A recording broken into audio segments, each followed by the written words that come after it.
একটা জলজান্ত মানুষকে পিটিয়ে মেরে ফেলতে যাদের বুক একেবারের জন্য কাঁপে না, তাদের মধ্যে মনুষ্যত্ব থাকতে পারে না। মব জাস্টিস বা উশৃঙ্খল জনতার বিচারের বিপক্ষে নিজের অবস্থান তুলে ধরতে এমনই মন্তব্য করেছেন বৈষম্য বিরোধী ছাত্র আন্দোলনের সমন্বয়ক সার্জিস আলম। এক ফেসবুক পোস্টে সার্জিস বলেছেন, মানসিক ভারসাম্যহীন হোক, চোর হোক অথবা দাগী আসামি হোক, কাউকে এভাবে পিটিয়ে মেরে ফেলার অধিকার বা সাহস কোনো একজন ব্যক্তি কিভাবে পান? মব জাস্টিসের নামে নরপশুর ন্যায় নির্মমতা কখনোই সমর্থনযোগ্য নয়। আইন নিজের হাতে তুলে নেওয়ার ক্ষেত্রে দৃষ্টান্তমূলক শাস্তির উদাহরণ তৈরি হওয়া প্রয়োজন। সার্জিস আরও বলেন, কে কোথায় পড়ে কি করে সেটা মুখ্য নয়, অন্যায় সবসময়ই অন্যায়।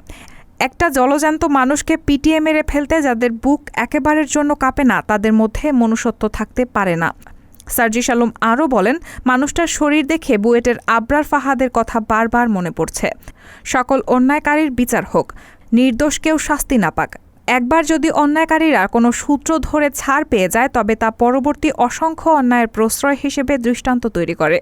নতুন বাংলাদেশে সেই সুযোগ যেন কেউ না পায়। উল্লেখ্য, ঢাকা বিশ্ববিদ্যালয়ের ফজলুল হক মুসলিম হলে গত বুধবার রাতে তোফাজ্জল হোসেন নামের একজন ব্যক্তিকে মারধর করে হত্যা করা হয়।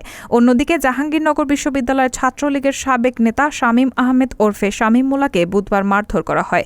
ওই দিন রাতে হাসপাতালের চিকিৎসাধীন অবস্থায় তিনি মারা যান। রায়হানা মুন, সবার কথা।